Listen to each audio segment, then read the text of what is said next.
Hi hello ನಮಸ್ತೆ ಎಲ್ಲರಿಗೂ. ನಾನು ನಿಮ್ಮ ರಘುವರ್ಯ RVK ಸ್ಟುಡಿಯೋಸ್ಗೆ ಎಲ್ಲರಿಗೂ ಸ್ವಾಗತ ಸುಸ್ವಾಗತ. ನಾನಿವತ್ತು ಸಾಕಷ್ಟು ಜನ ಕೇಳ್ತಾ ಇದ್ರಿ ಹೋಗಿ ಗ್ರೌಂಡ್ ರಿಪೋರ್ಟ್ ಮಾಡು ಅಂತಂದೇಳಿ. ತುಂಬಾ ಜನ ಮನೇಲಿ ಕುತ್ಕೊಂಡು ಏನ್ ಮಾಡ್ತೀಯಾ, ಹೋಗ್ಬಿಟ್ಟು ಅಲ್ಲಿ ಏನ್ ಕಿತ್ ಗುಡ್ಡೆ ಹಾಕ್ತಿದ್ಯಾ, ನೀನ್ ಮನೇಲಿ ಕುತ್ಕೊಂಡು ಏನೋ ಮಾಡ್ಬೇಡ, ಅಲ್ಲಿ ಹೋಗ್ಬಿಟ್ಟು ಅಟ್ಲೀಸ್ಟ್ ಗ್ರೌಂಡ್ ರಿಪೋರ್ಟ್ ಮಾಡು ಅಂತ ಕೇಳ್ತಾ ಇದ್ರಿ. ನಾನು ಇವತ್ತಿನ ದಿನ ಧರ್ಮಸ್ಥಳದ ಆ ಒಂದು ಭಾಗಕ್ಕೆ ಅಟ್ಲೀಸ್ಟ್ ಒಂದು ವಿಸಿಟ್ ಮಾಡೋಣ ಅಂತ ಬಂದೆ. ಬಟ್ ಇಲ್ಲಿ ಒಂದು ಪ್ರಾಬ್ಲಮ್ ಏನಾಗಿದೆ ಅಂತಂದ್ರೆ, ಲಾಸ್ಟ್ ಟೈಮ್ ಯೂಟ್ಯೂಬರ್ಸ್ ಮೇಲೆ ಅಟ್ಯಾಕ್ ಆಗಿರೋದ್ರಿಂದ ಇಲ್ಲಿ ಸಾಕಷ್ಟು ಜನ ಹೊರಗಡೆ ಅವ್ರಿಗೆ ಆ ಒಂದು ಜಾಗಕ್ಕೆ ಯಾರನ್ನೂ ಕೂಡ ಅಲೋ ಮಾಡ್ತಾ ಇಲ್ಲ. ಸೊ ಅದೊಂದು ಪ್ರಾಬ್ಲಮ್ ಇಂದ ಅಲ್ಲಿಗೆ ಹೋಗಕ್ ಆಗ್ತಾ ಇಲ್ಲ. ಬಟ್ ಆದಷ್ಟು ನಾನು ಇಲ್ಲಿರ್ತಕ್ಕಂಥ ಸ್ಥಳೀಯರ ಹತ್ರ ಒಂದಷ್ಟು ಮಾಹಿತಿಗಳನ್ನ ಕಲೆಕ್ಟ್ ಮಾಡ್ಕೊಂಡಿದ್ದೀನಿ. ಬಟ್ ಈಗ ಬಂದಿರತಕ್ಕಂಥ ಮಾಹಿತಿ ಏನಪ್ಪಾ ಅಂತಂದ್ರೆ, ತುಂಬಾ ಜನ ಮಾತಾಡ್ತಾ ಇದ್ದಾರೆ 13ನೇ ಪಾಯಿಂಟ್ ಏನೋ ಓಪನ್ ಮಾಡಿದ್ದಾರೆ, ಅಲ್ಲಿ ಆಲ್ರೆಡಿ ಅದು ಸಿಕ್ಕಿದೆ, ಇದು ಸಿಕ್ಕಿದೆ, ಅಷ್ಟು ಮೂಳೆಗಳು ಸಿಕ್ತು, ಇಷ್ಟು ಮೂಳೆಗಳು ಸಿಕ್ತು. ನಿಜ ಹೇಳ್ಬೇಕಂತಂದ್ರೆ ಅಲ್ಲಿ ಏನೂ ಸಿಕ್ಕಿಲ್ಲ. ಅಲ್ಲಿ ಅಗಿಯೋದಕ್ಕೆ ಸಿಕ್ಕಾಬಿಟ್ಟೆ ಪ್ರಾಬ್ಲಮ್ ಆಗಿದೆ. ಏನಪ್ಪಾ ಅಂತಂದ್ರೆ, ಇವಾಗ ನೀವು ಬ್ಯಾಕ್ ಗ್ರೌಂಡ್ ಅಲ್ಲಿ ನೋಡ್ತಾ ಇರ್ಬೋದು, ಇಲ್ಲೊಂದು ಕರೆಂಟ್ ಪೋಲ್ ಕಾಣಿಸ್ತಾ ಇದೆ. ಇದೇ ರೀತಿ ಡಬಲ್ ಜಂಕ್ಷನ್ ಇರ್ತಕ್ಕಂಥ, ಅಂದ್ರೆ ನಾವು ಹಳ್ಳಿ ಕಡೆ ಎಲ್ಲ ನೋಡ್ತಾ ಇರ್ತೀವಿ, ಒಂದು TC ಹಾಕಿರ್ತಾರೆ, ಆ ಕಡೆ ಈ ಕಡೆ ಒಂದು ಕಂಬಗಳನ್ನ ಹಾಕಿರ್ತಾರೆ. ಆ ತರದೊಂದು ಜಂಕ್ಷನ್ ಇರ್ತಕ್ಕಂಥ ಒಂದು ದೊಡ್ಡ ಕರೆಂಟ್ ಪೋಲ್ ಆ ಒಂದು ಜಾಗದಲ್ಲಿ, ಅಂದ್ರೆ 13ನೇ ಪಾಯಿಂಟ್ ಅಲ್ಲಿ ಆ ಒಂದು ಜಾಗ ಈಗ ಫುಲ್ ಕರೆಂಟ್ ಅಲ್ಲಿ ಆವರಿಸ್ಕೊಂಡಿದೆ. ಈಗ ನೀವೇ ಥಿಂಕ್ ಮಾಡಿ, ಆ ಒಂದು ಜಾಗದಲ್ಲಿ ಈಗ ಆಲ್ರೆಡಿ ಕರೆಂಟ್ ಅನ್ನ ತಗೊಂಡ್ ಬಂದು ಫಿಕ್ಸ್ ಮಾಡಿದಾರೆ ಅಂತಂದ್ರೆ, ಈಗ ಸುಖ ಸುಮ್ನೆ ಬಂದು ಭೀಮಾ ಈ ಒಂದು ಜಾಗದಲ್ಲಿಗಿರಿ, ಈ ಒಂದು ಜಾಗದಲ್ಲಿಗಿರಿ ಅಂತ ಹೇಳ್ದ ಅಂತಂದ್ರೆ, ಈಗ ಅಲ್ಲಿ ಏನ್ ಮಾಡಕ್ಕಾಗುತ್ತೆ? ಸಡನ್ ಆಗಿ ಅವ್ರು ಅಗಿದ್ರೆ ಆ ಕರೆಂಟ್ ಪೋಲ್ ಏನಾದ್ರು ಬಿತ್ತು ಅಂತಂದ್ರೆ, ಅಲ್ಲಿ ಇರ್ತಕ್ಕಂಥ ಸ್ಥಳೀಯರಿಗೆ ಅಷ್ಟೇ ಅಲ್ಲ, ಆ ಒಂದು ಕರೆಂಟ್ ಇಂದ ಹೋಗ್ತಕ್ಕಂಥ ಹಳ್ಳಿ, ನಿಯರ್ ಇರ್ತಕ್ಕಂಥ ಹಳ್ಳಿ ಎಲ್ಲದಕ್ಕೂ ಕೂಡ ಪ್ರಾಬ್ಲಮ್ ಆಗುತ್ತೆ. ಅದಕ್ಕೋಸ್ಕರ ಆದಷ್ಟು ಆ ಒಂದು ಜಾಗನ GPR, ನಾನು ಮುಂಚೆ ಕೂಡ ಎಕ್ಸ್ಪ್ಲೇನ್ ಮಾಡಿದ್ದೆ, GPR ಅಂದ್ರೆ ಏನು ಅಂತಂದೇಳಿ, ಗ್ರೌಂಡ್ ಪೆನೆಟ್ರೇಟಿಂಗ್ ರೇಡಾರ್. ಆ ಒಂದು GPR ಮಷೀನ್ ಅನ್ನ ಯೂಸ್ ಮಾಡ್ಕೊಂಡು ಆ ಒಂದು ಜಾಗನ ಎಲ್ಲಿ ಮೂಳೆಗಳು ಸಿಗುತ್ತೆ ಅಂತಂದೇಳಿ, so ground penetrating radar GPR ನ ಯೂಸ್ ಮಾಡ್ಕೊಂಡು ಫೈಂಡ್ ಔಟ್ ಮಾಡಬೇಕು. ಈಗ ಆ ಒಂದು GPR ನ ತರಿಸಿದ್ದಾರೆ, ಹೌದು, ಅದನ್ನ ಆಲ್ರೆಡಿ ಟೆಸ್ಟ್ ಕೂಡ ಮಾಡಿದ್ದಾರೆ, ಅದನ್ನ ನಾನು ಹಿಂದಿನ ವಿಡಿಯೋದಲ್ಲಿ ತಿಳಿಸಿದ್ದೆ. ಈಗ GPR ನ ಇಟ್ಕೊಂಡು ಎಲ್ಲಿ ಏನ್ ಮಾಡ್ಬೋದು ಅಂತಂದೇಳಿ ಒಂದು ಸಣ್ಣ ಒಂದು ಟೆಸ್ಟ್ ಟ್ರಯಲ್ ನಡೆದೋಗಿದೆ. ಈಗ ಇವತ್ತು ನಾಳೆದ್ರಲ್ಲಿ ಆ ಒಂದು ಟೆಸ್ಟಿಂಗ್ ನಡೆಯುತ್ತೆ, ಒಂದು ಮಾರ್ಕ್ ನಡೆಯುತ್ತೆ ಅಂತಂದೇಳಿ ಸಾಕಷ್ಟು ಜನಕ್ಕೆ ಒಂದು ಡೌಟ್ ಇದೆ. ಬಟ್ ನಿಜ ಹೇಳ್ಬೇಕಂತಂದ್ರೆ, ನಿನ್ನೆ ಆಲ್ರೆಡಿ ಆ ಒಂದು ಟೆಸ್ಟಿಂಗ್ ನಡೆದಿದೆ. ಬಟ್ ಇವತ್ತಿನ ದಿನ ಅಂದ್ರೆ ಕರೆಕ್ಟ್ ಆಗಿ ನೋಡ್ಕೊಂಡ್ರೆ SIT ತನಿಖೆ ಆದ ಆ ಒಂದು ಅಧಿಕಾರಿಗಳೇನಿದ್ದಾರೆ, ಅವ್ರು ಇವತ್ತಿನ ದಿನ ಹೋಗ್ಬಿಟ್ಟು ಅಲ್ಲಿ ಏನ್ ಮಾಡ್ಬೋದು ಆ ಒಂದು ತನಿಖೆ ಮಾಡಬೇಕು, ಮುಂದುವರಿಸಿ ಅಲ್ಲಿ ಮೂಳೆಗಳು ಸಿಗ್ತಾ ಅಥವಾ ನೆಕ್ಸ್ಟ್ ಆ ಒಂದು ಜಾಗದಲ್ಲಿ ಏನಾದ್ರು ಇದೇನಾ ಅಂತಂದೇಳಿ ನೋಡ್ಬೇಕು. ಬಟ್ ನಮಗ್ ಬಂದಿರತಕ್ಕಂಥ ಮಾಹಿತಿ ಪ್ರಕಾರ 13ನೇ ಪಾಯಿಂಟ್ ಅಲ್ಲಿ ಆಲ್ರೆಡಿ ಒಂದು ಟೆಸ್ಟಿಂಗ್ ಆಗಿದೆ. ಬಟ್ ಯಾವುದೇ ತರದ್ದು ಅವಶೇಷಗಳು ಕಾಣಿಸಿಲ್ಲ ಅಂತ. ಇದ್ರ ಜೊತೆಗೆ ನೀವೆಲ್ಲ ನೋಡ್ತಾ ಇರ್ಬೋದು, SIT ತನಿಖಾಧಿಕಾರಿಗಳು ಬಂದ ಮೇಲೆ ಧರ್ಮಸ್ಥಳದಲ್ಲಿ ನಿಜವಾಗ್ಲೂ ಒಂದು ದಂಗೆ ಎದ್ದು ಶುರುವಾಗಿದೆ. ಇಲ್ಲಿ ಇರ್ತಕ್ಕಂಥ ಜನರು ನಿಜವಾಗ್ಲೂ ಸ್ವಲ್ಪ ಜನ ಅವರ ಪರವಾಗಿದ್ರೆ, ಇನ್ನೂ ಸ್ವಲ್ಪ ಜನ ಅಪೋಸಿಟ್ ಆಗಿದ್ದಾರೆ. ಬಟ್ ಈ ಒಂದು ಭಾಗದಲ್ಲಿ ಆಗ್ತಾ ಇರೋ ಡಿಸ್ಕಷನ್ ಏನಪ್ಪಾ ಅಂತಂದ್ರೆ, ಒಂದಷ್ಟು ಜನ ಕಾಮಾಗೆ ಇದ್ದಾರೆ, ಅಂದ್ರೆ ಯಾವುದೇ ತರದ ವಿಚಾರಗಳಿರ್ಲಿ ಪರವಾಗಿಲ್ಲ, ಏನೋ ಒಂದು ಇನ್ವೆಸ್ಟಿಗೇಷನ್ ನಡೀತಾ ಇದೆ ಮಾಡ್ಲಿ ಅಂತಂದೇಳಿ. ಇನ್ನೊಂದ್ ಸ್ವಲ್ಪ ಜನ ಯಾವ ರೀತಿ ಇದಾರೆ ಅಂತಂದ್ರೆ, ನಮ್ಮ ಒಂದು ಭಾಗಕ್ಕೆ ಬಂದು ನಮ್ಮ ಊರಿನ ಒಂದು ಹೆಸರೇನಿದೆ ಅದನ್ನ ಹಾಳು ಮಾಡೋದಕ್ಕೆ ಅಂತ ಬರ್ತಾ ಇದಾರೆ ಅಂತಂದೇಳಿ. ಹಾಗಾಗಿ ಪ್ರತಿಯೊಬ್ಬ ಯೂಟ್ಯೂಬರ್ಸ್ ಕೂಡ ಯಾರು ಬರ್ತಾ ಇಲ್ಲ. ಇವಾಗ ನೀವು ಲಾಸ್ಟ್ ವೀಕ್ ನೋಡಬಹುದು, ಲಾಸ್ಟ್ ವೀಕ್ ಅಲ್ಲಿ ಇದ್ದಂತ ಯಾವ ಒಬ್ಬ ಯೂಟ್ಯೂಬರ್ಸ್ ಕೂಡ ಇವತ್ತು ಬರ್ತಾ ಇಲ್ಲ. ಅದಕ್ಕೋಸ್ಕರ ನಾನು ಒಂದಷ್ಟು ವಿಚಾರಿಸಿ ನೋಡಿದೆ ನನ್ನ ಸ್ನೇಹಿತರು ಯಾರಿಗೂ ಕೂಡ, ಅವರು ಕೂಡ ಹೋಗೋದಕ್ಕೆ ರೆಡಿ ಇಲ್ಲ. ಯಾಕೆ ಅಂತಂದ್ರೆ ಅಲ್ಲಿ ಇವಾಗ ಸ್ವಲ್ಪ ಥ್ರೆಡ್ ಇದೆ ಅನ್ನೋ ಒಂದು ಕಾರಣಕ್ಕೆ. ಹಾಗಾಗಿ ಸಾಕಷ್ಟು ಜನ ಅಲ್ಲಿ ಹೋಗೋದಕ್ಕೆ ಭಯ ಬೀಳ್ತಾ ಇದ್ದಾರೆ. ಈ ಒಂದು ಕಾರಣಕ್ಕೆ ಅಲ್ಲಿ ಯಾರು ಹೋಗದೇ ಇರೋ ಒಂದು ಕಾರಣಕ್ಕೆ ನಾನು ಅಟ್ಲೀಸ್ಟ್ ಒಂದು ವಿಸಿಟ್ ಹಾಕಿದ್ದೆ. ನಾನು ಜಸ್ಟ್ ಒಬ್ಬ ಫ್ರೆಂಡ್ಲಿ ಮನುಷ್ಯನಾಗಿ, ಏನು ಗೊತ್ತಿಲ್ಲದೆ ಇರೋ ತರ ಬಂದು ಒಂದು ಗ್ರೌಂಡ್ ರಿಪೋರ್ಟ್ ಮಾಡೋಣ ಅಂತ ಬಂದೆ. ಬಟ್ ಇಲ್ಲ ಸ್ವಲ್ಪ ಪ್ರಾಬ್ಲಮ್ ಇದೆ, ಯಾರನ್ನು ಕೂಡ ಹತ್ರ ಸೇರಿಸ್ತಾ ಇಲ್ಲ.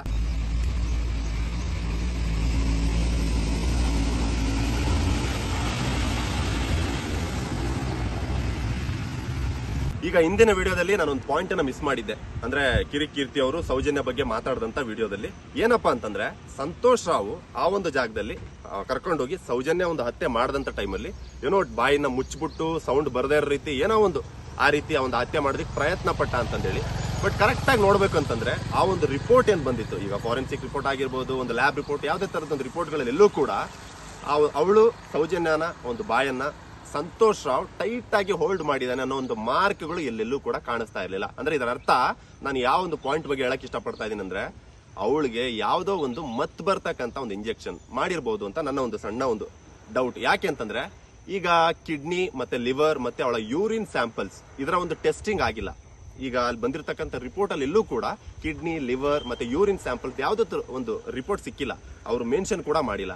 ಸಾಕಷ್ಟು ವಿಚಾರಗಳಲ್ಲಿ ಏನೇ ಕ್ವಶನ್ ಮಾಡಿದ್ರು, ಅವತ್ತಿನ ದಿನ ಕರೆಂಟ್ ಇರ್ಲಿಲ್ಲ, ಕರೆಂಟ್ ಪ್ರಾಬ್ಲಮ್ ಇತ್ತು, ಮಳೆ ಬರ್ತಾ ಇತ್ತು, ಅದು ಇದು ಅಂತ ಹೇಳ್ತಾ ಇದ್ದಾರೆ. ಬಟ್ ಎಲ್ಲ ಸಿಕ್ಕಿರ್ತಕ್ಕಂಥ ಒಂದಷ್ಟು ಅವ್ರು ಕೊಡ್ತಾ ಇರ್ತಕ್ಕಂಥ ಒಂದಷ್ಟು ಕಾರಣಗಳಲ್ಲಿ ಅವರ ತಪ್ಪುಗಳು ಜಾಸ್ತಿ ಕಾಣ್ತಾ ಇದೆ, ಯಾವುದೇ ತರದ್ದು ಮ್ಯಾಚ್ ಕಾಣಿಸ್ತಾ ಇಲ್ಲ. ಸೊ ಹಾಗಾಗಿ ಆ ಒಂದು ಪಾಯಿಂಟ್ ಅಲ್ಲಿ ಸಂತೋಷ್ ರಾವೇ ಅವತ್ತು ಬಾಯನ್ನ ಟೈಟ್ ಹೋಲ್ಡ್ ಮಾಡಿ ಅವತ್ತು ಹತ್ಯೆ ಮಾಡಿದನಂತಂದೇಳಿ ಯಾವುದೇ ಒಂದು ಸಣ್ಣ ಸುಳಿವು ಕೂಡ ಆ ಒಂದು ರಿಪೋರ್ಟ್ ಅಲ್ಲಿ ಕಾಣಿಸ್ಲಿಲ್ಲ, ಅವಳ ಒಂದು ಬಾಡಿ ಮೇಲೆ ಇರ್ತಕ್ಕಂಥ ಒಂದು ಮಾರ್ಕ್ ಅಲ್ಲಿ. ಸೊ ಈ ವಿಚಾರದಲ್ಲಿ ನಾವು ನೋಡ್ಕೊಳ್ಳೋದಾದ್ರೆ, ಆ ಸಂತೋಷ್ ರಾವ್ ಬಂದು ಫಸ್ಟ್ ಆಫ್ ಆಲ್ ಆ ಜಾಗದಲ್ಲಿ ಇದ್ದಿದ್ದೇ ಆಗಿದ್ರೆ, ಬಾಹುಬಲಿ ಬೆಟ್ಟದಲ್ಲಿ ನೆಕ್ಸ್ಟ್ ಡೇ ಅವನು 8:30 ಆ ಒಂದು ಟೈಮಲ್ಲಿ ಏನಕ್ಕೆ ಇರ್ತಿದ್ದ, ಏನ್ ಕೀಳಕ್ ಹೋಗ್ತಾ ಇದ್ನ ಅಲ್ಲಿ? ಯಾವನಾದ್ರೂ ಒಬ್ಬ ಹತ್ಯೆ ಮಾಡಿದ್ದೆ ಆಗಿದ್ರೆ ಅದೇ ಜಾಗದಲ್ಲಿ ಇದ್ದು ಏನಕ್ಕೆ ಇರ್ತಾನೆ? ಒಂದು ಭಯ ಅನ್ನೋದಿರುತ್ತೆ. ಅದರಲ್ಲೂ ಆ ರೀತಿ ಅಷ್ಟೊಂದು ದಾರುಣವಾಗಿ ಆ ಒಂದು ಹತ್ಯೆ ಮಾಡಿದವನು ಯಾವಂತಾನೆ ಆ ಒಂದು ಜಾಗದಲ್ಲಿ ಇರ್ತಾನೆ? ಸ್ವಲ್ಪ ಥಿಂಕ್ ಮಾಡಿ ನೋಡಿ. ಈಗ ಸಾಕಷ್ಟು ಜನ ಬಂದು ಧರ್ಮದ ಹೆಸರು ತಗೊಂಡ್ ಬಂದು, ಜಾತಿ ಹೆಸರು ತಗೊಂಡ್ ಬಂದು ಸುಮ್ಮನೆ ಡೈವರ್ಟ್ ಮಾಡೋದಕ್ಕೆ ನೋಡ್ತಾರೆ. ಆ ಟೈಮಲ್ಲಿ ಅವರೆಲ್ಲ ಹೇಳ್ತಾರೆ, ಇಲ್ಲ ಇವ್ರುಗಳೇ ಡೈವರ್ಟ್ ಮಾಡ್ತಾ ಇರೋದು, ನಾವು ನಮ್ಮ ಧರ್ಮದ ಪರವಾಗಿದ್ದೀವಿ. ಹಾಗೆ ಫಸ್ಟ್ ಆಫ್ ಆಲ್ ಈ ಟೈಮಲ್ಲಿ ನಾವು ಕೇಳ್ತಾ ಇರೋದೇನಂತಂದ್ರೆ, ಒಂದು ಹೆಣ್ಣಿಗೆ ಅನ್ಯಾಯ ಆಗಿದೆ, ನ್ಯಾಯ ಕೊಡಿಸಿ ಸ್ವಾಮಿ ಅಂತ. ಬಟ್ ಇಲ್ಲಿ ನಮ್ ಧರ್ಮ, ಹೌದು ನಾನ್ ಕೂಡ ದೇವ್ರನ್ನ ಇಷ್ಟಪಡ್ತೀನಿ, ಬಟ್ ನಮ್ ಧರ್ಮದ ಬಗ್ಗೆ ನಾವು ಮಾತಾಡಿದ್ವಿ ಅಂತಂದೇಳಿ ಸಾಕಷ್ಟು ಜನ ಕ್ವಶನ್ ಮಾಡೋಂಥದ್ದು ಏನ್ ನಡೆದಿದೆ ಇಲ್ಲಿ? ಸ್ವಲ್ಪ ಥಿಂಕ್ ಮಾಡಿ ನೋಡಿ, ಇಲ್ಲಿ ಡೈವರ್ಟ್ ಮಾಡ್ತಾ ಇರೋರು ಯಾರು ಅಂತ. ಬಟ್ ಒಂದು ಖುಷಿ ವಿಚಾರ, ಈಗ ಸದ್ಯಕ್ಕೆ ಆ ವ್ಯಕ್ತಿ ಬದಲಾಗಿದ್ದಾರೆ. ನೋಡೋಣ, ಪ್ರತಿಯೊಬ್ರು ಕೂಡ ಬದಲಾಗಬೇಕು. ಬದಲಾವಣೆ ಜಗದ್ ನಿಯಮ. ಅವರು ಬದಲಾಗಿ ನ್ಯಾಯದ ಪರ ನಿಂತು ಅವರು ಕೂಡ ಒಂದಷ್ಟು ಒಳ್ಳೆ ತಂದಲ್ಲಿ ಮಾತಾಡಿ ಯಾರು ಅಪರಾಧಿಗಳು ಅವ್ರಿಗೆ ಶಿಕ್ಷೆ ಆಗ್ಬೇಕು ಅಂತಂದೇಳಿ ಒಂದಷ್ಟು ತನಿಖೆ ನಡೆಸ್ತಾರೆ, ಒಂದಷ್ಟು ರಿಪೋರ್ಟ್ಸ್ಗಳನ್ನ ತಗೊಂಡ್ಬರ್ತಾರೆ ಅಂದ್ರೆ ನಮಗೂ ಖುಷಿ. ಇಲ್ಲಿ ಯಾರನ್ನು ಕೂಡ ಪರ್ಸನಲ್ ಅಟ್ಯಾಕ್ ಮಾಡ್ತಾ ಇಲ್ಲ.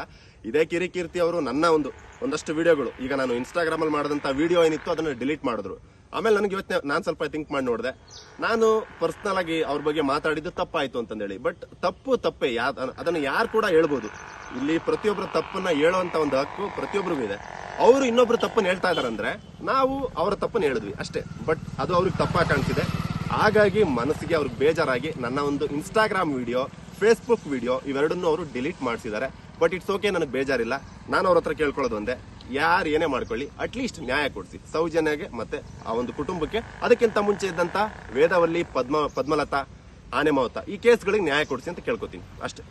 ಈಗ ಸಾಕಷ್ಟು ಜನಕ್ಕೆ ಬರ್ತಾ ಇರೋ ಡೌಟ್ ಏನಂತಂದ್ರೆ, ನೀನು ಅಷ್ಟೊಂದು ಬಿಲ್ಡಪ್ ಕೊಟ್ಟೆ, ಅವ್ರುಗಳು ಅಷ್ಟೊಂದು ಬಿಲ್ಡಪ್ ಕೊಟ್ಟರು, ಹಂಗಾದ್ರೆ ಏನೋ ಒಂದು ಸಿಗ್ಬೇಕಿತ್ತಲ್ಲಪ್ಪ ಅಲ್ಲಿ, ಯಾಕೆ ಸಿಗ್ತಾ ಇಲ್ಲ ಅಂತಂದ್ರೆ, ಆ ಒಂದು ಜಾಗದಲ್ಲಿ ಯಾವ್ದೋ ಕನ್ಸ್ಟ್ರಕ್ಷನ್ ಅಲ್ಲಿ ಇರ್ತಕ್ಕಂತ ಒಂದಷ್ಟು ಮಣ್ಣುಗಳು, ಸಿಮೆಂಟಿನ ಒಂದಷ್ಟು ತುಂಡುಗಳನ್ನೆಲ್ಲ ತಗೊಂಡ್ ಬಂದು ಅಲ್ಲಿ ಸ್ಟೋರ್ ಮಾಡ್ತಾ ಇದಾರೆ ಅಂತಂದೇಳಿ ನೀವೀಗ ನೋಡ್ತಾ ಇರಬಹುದು. ಅದರ ಒಂದು ಸಣ್ಣ ತುಣುಕುಗಳನ್ನ ನಾನು ಹಾಕ್ತಾ ಇದ್ದೀನಿ.